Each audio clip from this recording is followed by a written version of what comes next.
ಗುರುಭ್ಯೋ ನಮಃ. ಹರಿ ಓಂ.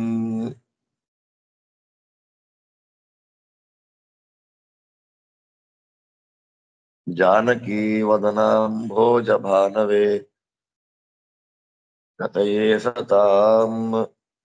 ನಮಃ ಶ್ರೀರಾಮಚಂದ್ರಾಯ ಹೇತವೇ ಸರ್ವಸಂಪದಾಂ.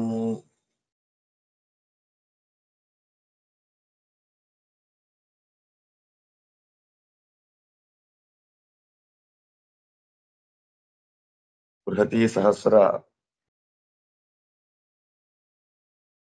ಭಗವಂತನ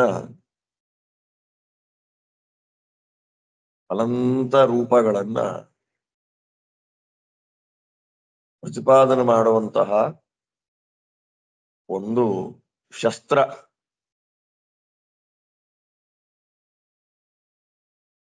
ವೇದಗಳಲ್ಲಿ ಶಸ್ತ್ರ ಮಂತ್ರಗಳು ಅಂತ ಹೇಳಿ ಕೆಲವಿದೆ, ಸ್ತೋತ್ರಗಳು ಅಂತ ಕೆಲವಿದೆ. ಕೆಲವನ್ನ ಶಸ್ತ್ರ ಅಂತ ಕರೀತಾರೆ, ಕೆಲವನ್ನ ಸ್ತೋತ್ರ ಅಂತ ಕರೀತಾರೆ. ಅದರಲ್ಲಿ ಬೃಹತಿ ಸಹಸ್ರ ಅದು ಶಸ್ತ್ರ.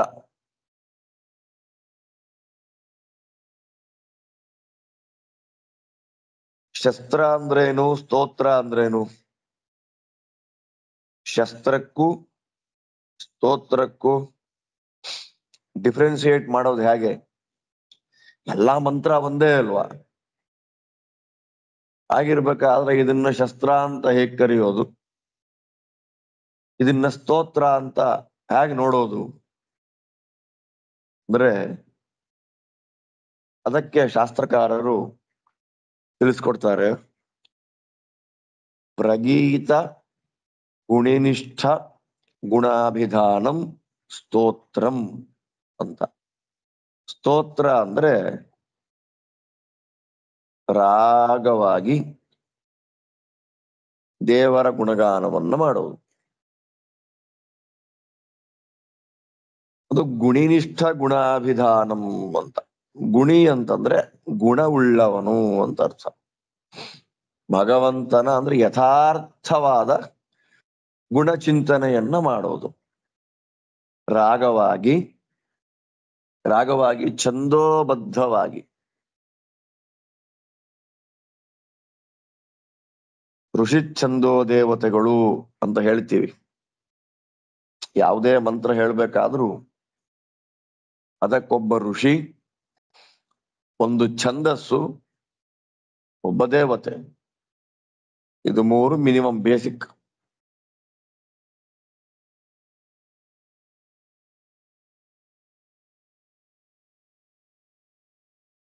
ಋಷಿ ಛಂದೋ ದೇವತೆಗಳ ಜ್ಞಾನವಿಲ್ಲದೆ ಯಾವ ಮಂತ್ರಗಳನ್ನು ಹೇಳಬಾರ್ದು. ಅವಿದಿತಾರ್ಷಚ್ಛಂದೋ ದೈವತೇನ ಬ್ರಾಹ್ಮಣೇನ ಯಜತಿ ಯಾಜಯತಿ ಅಂತ ವೇದ ಮಂತ್ರ.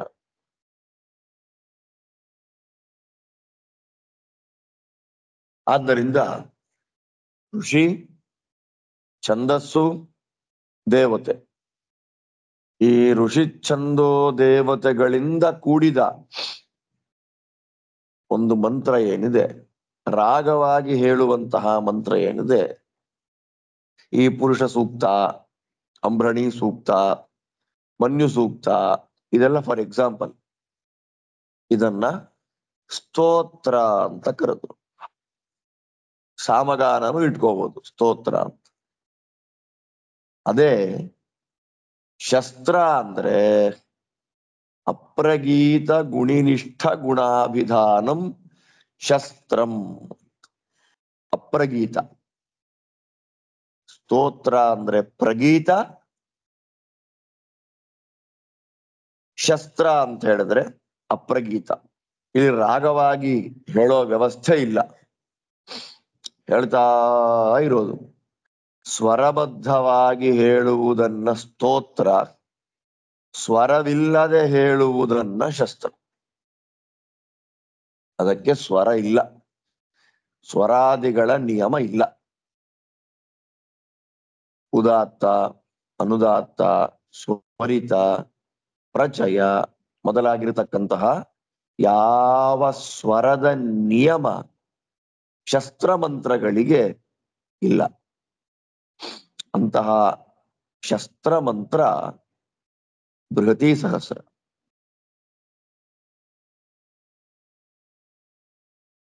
ಇದನ್ನ ಶಸ್ತ್ರ, ಬೃಹತಿ ಸಹಸ್ರ ಶಸ್ತ್ರ ಅಂತ ಕರೀತಾರೆ. ಆದ್ದರಿಂದ 100 ವರ್ಷ ಭಗವಂತನ ಧ್ಯಾನವನ್ನ ಮಾಡೋದ್ರಿಂದ ಏನು ಫಲ ಬರುತ್ತೆ? ಕಂಟಿನ್ಯೂಸ್ 100 ಇಯರ್ಸ್ ಹಗಲು ರಾತ್ರಿಗಳಲ್ಲಿ ನಿರಂತರವಾಗಿ ಭಗವಂತನ ಧ್ಯಾನವನ್ನ ಮಾಡೋದ್ರಿಂದ ಏನು ಫಲ ಇದೆ, ಆ ಫಲ ಬೃಹತಿ ಸಹಸ್ರ ವರ್ಣಗಳ ಚಿಂತನೆಯನ್ನ ಮಾಡೋದ್ರಿಂದ ಬರುತ್ತೆ. ಬೃಹತಿ ಸಹಸ್ರ ವರ್ಣಾನಾಂ ಅಪಿಧ್ಯಾತ್ವಾ ಅಖಿಲಾನ್ಯಪಿ ಶತವರ್ಷ ಹರಿಧ್ಯಾನ ಫಲಮಾಪ್ನೋತಿ ಪೂರುಷಃ ಅಂತ ಐತರೇಯ ಉಪನಿಷತ್ ಭಾಷ್ಯದಲ್ಲಿ ಶ್ರೀಮದ್ ಆಚಾರ್ಯರು ಹೇಳಿದಂತಹ ವಾಕ್ಯ.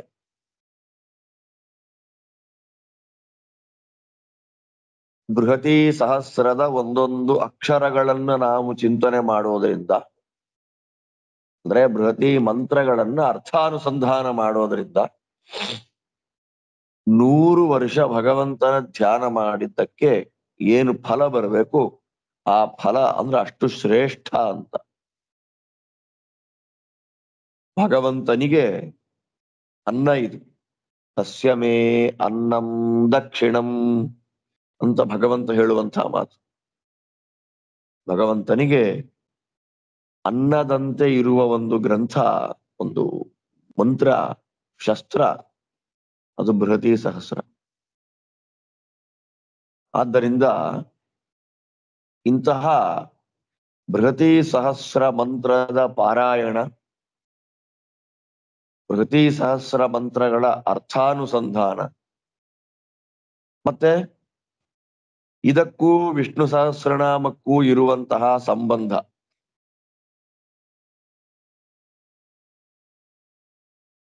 ವಿಷ್ಣು ಸಹಸ್ರ ಎತ್ತದ್ರೂಪ ಸಹಸ್ರಕಂ ಬೃಹತಿ ಸಹಸ್ರಮೇತಚ್ಚ ಪೃಥಕ್ ಪೃಥಕ್ ಉದೀರಿತಂ. ಇದು ಆಚಾರ್ಯರದ್ದೇ ಮಾತು. ವಿಷ್ಣು ಸಹಸ್ರನಾಮದಲ್ಲಿ ಏನು 1000 ನಾಮಗಳಿವೆ, ವಿಶ್ವ, ವಿಷ್ಣು, ವಷಟ್ಕಾರ, ಅಲ್ಲಿಂದ ಆರಂಭ ಮಾಡಿಕೊಂಡು ಸರ್ವಪ್ರಹರಣಾಯುಧ ಅಂತ ಏನು 1000 ನಾಮಗಳಿವೆ, ಆ 1000 ನಾಮಗಳನ್ನು ಪ್ರತ್ಯೇಕವಾಗಿ ಒಂದೊಂದು ಮಂತ್ರಗಳಿಂದ ಪ್ರತಿಪಾದನೆ ಮಾಡುವಂಥದ್ದು ಬೃಹತಿ ಸಹಸ್ರ. ಅಷ್ಟು ದೊಡ್ಡ ಮಹತ್ವ ಇದಕ್ಕೆ. ಆದ್ರೆ ಒಂದು ಏನು ಅಂದ್ರೆ, ಬೃಹತಿ ಸಹಸ್ರವನ್ನ ಕೇವಲ ಮಾಧ್ವರ ಮಾತ್ರ ಚಿಂತನೆ ಮಾಡೋದು, ಅದು ತಪ್ಪಾಗ್ಬಿಟ್ಟಿದೆ ಈಗ. ಇದು ಬೃಹತಿ ಸಹಸ್ರದ ರೀತಿಯಲ್ಲಿಯೇ ಬೇರೆ ಬೇರೆ ಸಹಸ್ರ ಮಂತ್ರಗಳಿವೆ. ಆಶ್ವಿನ ಸಹಸ್ರ ಅಂತ ಕರೀತಾರೆ. ಯಾವುದು? ಆಶ್ವಿನ ಸಹಸ್ರ ಅಂತ. ಆಶ್ವಿನ ಸಹಸ್ರ ಅಂತಲೂ ಕೆಲವು ಮಂತ್ರಗಳಿವೆ. ಆದ್ದರಿಂದ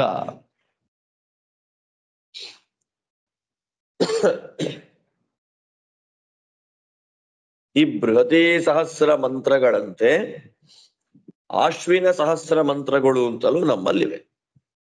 ಆದ್ರೆ ಇತರೆಯವರು ಅಂತಂದ್ರೆ ವೇದಗಳನ್ನ ವಿಶೇಷವಾಗಿ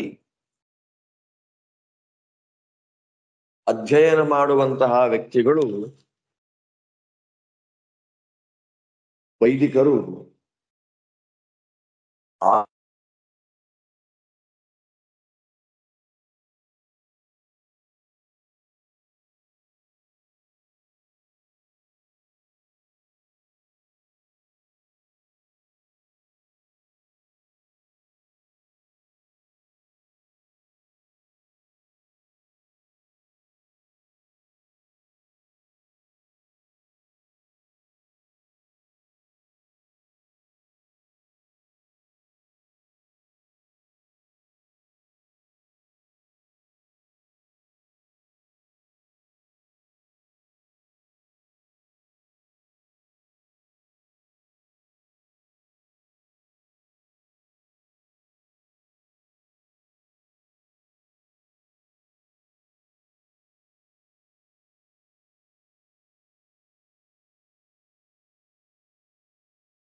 ಅದೇ ಶ್ರೀನಿವಾಸ ಆಚಾರ್ ಲೆಫ್ಟ್ ಅದು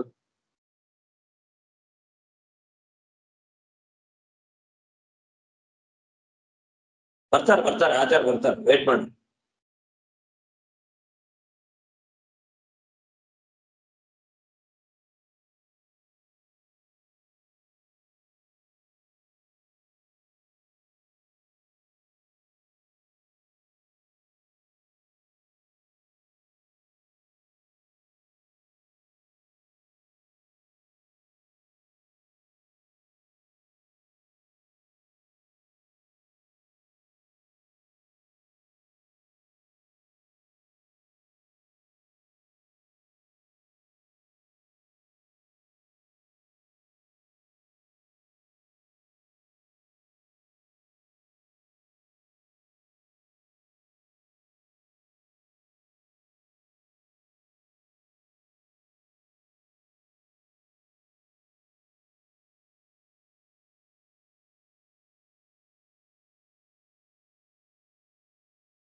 ಪ್ರತಿ ಸಹಸ್ರ ಮಂತ್ರ ಬೇರೆ ಎಲ್ಲ ಮಂತ್ರ,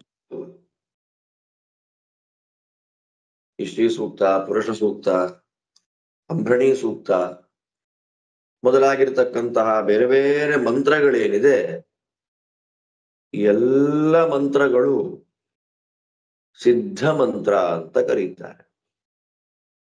ಸಿದ್ಧ ಮಂತ್ರ ಅಂದ್ರೆ ಆಲ್ರೆಡಿ ಇದೆ, ಆ ಎಲ್ಲ ಮಂತ್ರಗಳು ಆಲ್ರೆಡಿ ಇರುವಂತಹ ಮಂತ್ರಗಳು. ಆದರೆ ಬೃಹತಿ ಸಹಸ್ರವನ್ನ ಏನ್ ಕರಿತೇವೆ ನಾವು? ಸಾಧ್ಯ ಮಂತ್ರ ಅಂತ ಕರೀತೇವೆ. ಬೃಹತಿ ಸಹಸ್ರ ಅದು ಸಿದ್ಧ ಮಂತ್ರ ಅಲ್ಲ, ಬೃಹತಿ ಸಹಸ್ರ ಅದು ಸಾಧ್ಯ ಮಂತ್ರ. ಸಾಧ್ಯ ಮಂತ್ರ ಅಂದ್ರೆ ಏನು? ನಾವದನ್ನ ರೆಡಿ ಮಾಡಿಕೊಳ್ಬೇಕು. ಅದರ ಹೆಸರೇ ಹೇಳಿದ ಹಾಗೆ ಬೃಹತಿ ಸಹಸ್ರ. ಬೃಹತಿ ಸಹಸ್ರ ಅಂತಂದ್ರೆ ಬೃಹತಿ ಎನ್ನುವುದು ಒಂದು ಛಂದಸ್ಸು. ಗಾಯತ್ರಿ, ಉಷ್ಣಿಕ್, ಅನುಷ್ಟುಪು, ತ್ರಿಷ್ಟುಪು, ಜಗತಿ, ಪಂಕ್ತಿ, ಬೃಹತಿ 7 ಪ್ರಧಾನವಾಗಿರತಕ್ಕಂತಹ ಛಂದಸ್ಸು. ಇನ್ನೊಂದ್ಸಲ ಹೇಳ್ಬಿಡ್ತೀನಿ. ಗಾಯತ್ರಿ, ಉಷ್ಣಿಕ್, ಅನುಷ್ಟುಪು, ತ್ರಿಷ್ಟುಪು, ಜಗತಿ, ಪಂಕ್ತಿ, ಬೃಹತಿ ಈ 7 ಪ್ರಧಾನವಾದಂತಹ ಛಂದಸ್ಸುಗಳು. ಅತಿ ಛಂದಸ್ಸುಗಳು ಅಂತಲೂ ಬೇಕಾದಷ್ಟಿವೆ. ಅತಿ ಛಂದಾಂಸಿ ಅಂತೆಲ್ಲ ಹೇಳ್ತಾರೆ.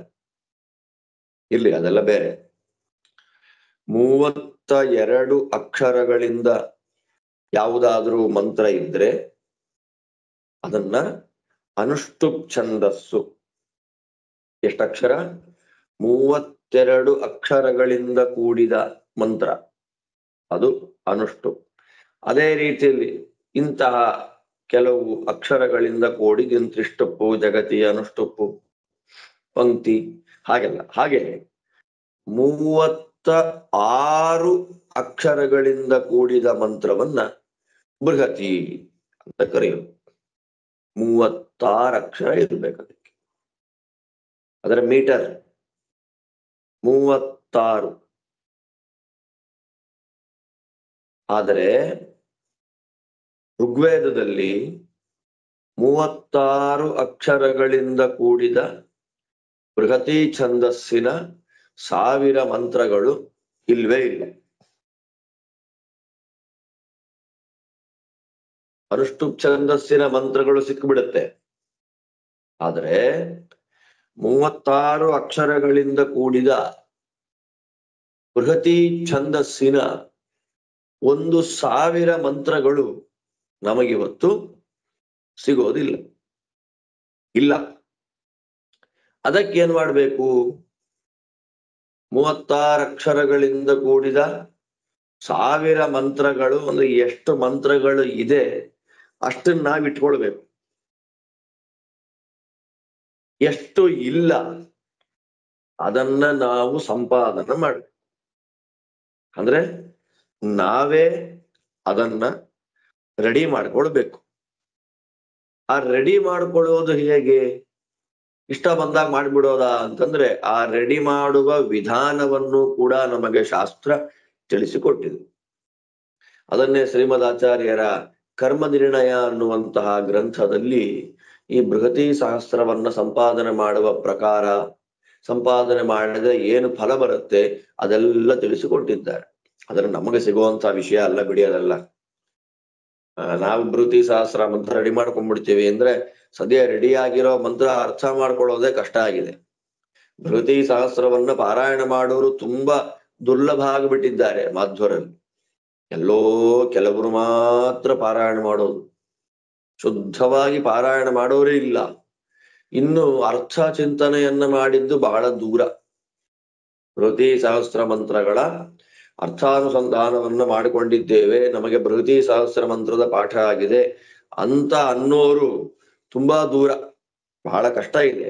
ಆದ್ದರಿಂದ 36 ಅಕ್ಷರದಿಂದ ಕೂಡಿದ ಬೃಹತಿ ಛಂದಸ್ಸಿನ ಮಂತ್ರವನ್ನ ಜ್ಞಾನಿಗಳು ಶಾಸ್ತ್ರಕ್ಕೆ ವಿರುದ್ಧವಾಗದ ರೀತಿಯಲ್ಲಿ ಅವರು ರೆಡಿ ಮಾಡ್ಕೊಡ್ತಾರೆ.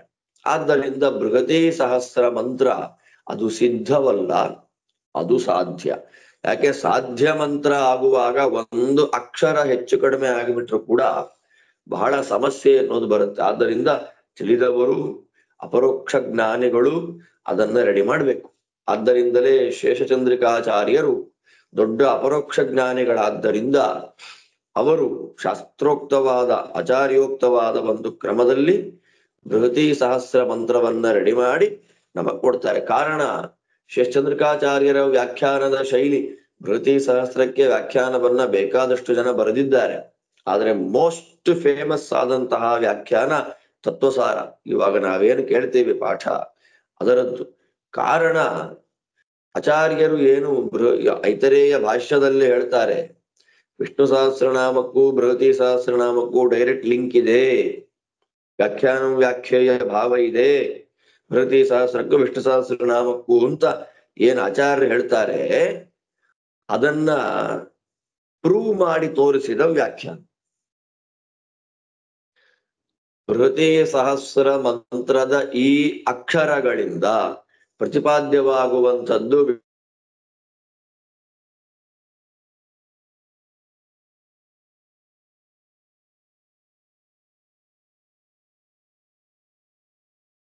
ಈ ವ್ಯಾಖ್ಯಾನ.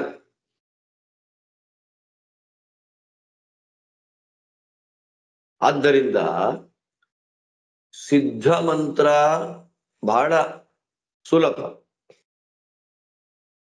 ಸಾಧ್ಯ ಮಂತ್ರ ಏನಿದೆ ಅದು ಕಷ್ಟ.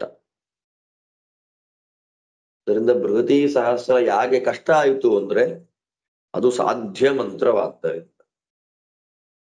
ಆದ್ದರಿಂದ ಅಂತಹ ಸಾಧ್ಯ ಮಂತ್ರವನ್ನ ನಾವು ಕಂಪೋಸ್ ಮಾಡಿಕೊಂಡು ಶಾಸ್ತ್ರ ಹೇಳಿದ ಕ್ರಮದಿಂದ ಮಂತ್ರವನ್ನ ನಾವು ಸಂಪಾದನೆ ಮಾಡಿಕೊಂಡು ಅದನ್ನ ಪಾರಾಯಣ ಮಾಡಬೇಕು. ಹಾಗೆ ಪಾರಾಯಣ ಮಾಡೋದ್ರಿಂದ ಬರೀ ಪಾರಾಯಣ ಮಾಡೋದಲ್ಲ, ಅರ್ಥ ಚಿಂತನೆಯನ್ನ ಮಾಡಿಕೊಂಡು ಪಾರಾಯಣ ಮಾಡೋದ್ರಿಂದ 100 ವರ್ಷ ಭಗವಂತನ ಧ್ಯಾನ ಮಾಡಿದ ಫಲ ಆ ಪಾರಾಯಣ ಮಾಡಿದ ವ್ಯಕ್ತಿಗಳಿಗೆ ಬರುತ್ತೆ ಅಂತಂದಾಗ ಎಷ್ಟು ಅದ್ಭುತವಾದ ಈ ಗ್ರಂಥ. ನಾವು ಕಲಿಬೇಕಲ್ಲ, ನಾವು ಪಾರಾಯಣ ಮಾಡಬೇಕಲ್ಲ ಅನ್ನುವಂತಹ ಆಸೆ ಪ್ರತಿಯೊಬ್ಬರಿಗೂ ಬರುತ್ತೆ. ಅಂತಹ ದೊಡ್ಡ ಅವಕಾಶವನ್ನ ಹರಿವಾಯು ಗುರುಗಳು ನಮಗೆ ಕರುಣೆ ಮಾಡಿ ಕಲ್ಪಿಸಿಕೊಟ್ಟಿದ್ದಾರೆ. ಈ ದೊಡ್ಡ ಅವಕಾಶವನ್ನ ಬೃಹತಿ ಸಹಸ್ರದ ಚಿಂತನೆಯನ್ನು ಮಾಡುವಂತಹ ಪ್ರಯತ್ನವನ್ನ ಮಾಡಿ ಶ್ರೀ ಹರಿವಾಯು ಗುರುಗಳಿಗೆ ಸಮರ್ಪಣೆಯನ್ನ ಮಾಡುವಂತಹ ಪ್ರಯತ್ನ ಮಾಡೋಣ ಅಂತ ಹೇಳ್ತಾ, ಮತ್ತೆ ಇನ್ನು ಮುಂದಿನ ಭಾಗಗಳಲ್ಲಿ ನಾಳೆಯಿಂದ ಇನ್ನು ವಿಶೇಷವಾದ ಬೃಹತಿ ಸಹಸ್ರದ ಬಗ್ಗೆ ಚಿಂತನೆಯನ್ನ ನೋಡಿ ಆ ಮಂತ್ರಗಳನ್ನ ಅರ್ಥೈಸೋಣ ಅಂತ ಹೇಳ್ತಾ ಇವತ್ತಿನ ಪಾಠ ಮುಗಿಸ್ತಾ ಇದ್ದೇನೆ. ಮತ್ತೆ ನಾಳೆ ಕಂಟಿನ್ಯೂ ಮಾಡೋಣ. ಎಲ್ಲರಿಗೂ ಭಗವಂತ ಒಳ್ಳೇದು ಮಾಡ್ಲಿ. ಶ್ರೀಕೃಷ್ಣ ಅರ್ಪಣಮಸ್ತು.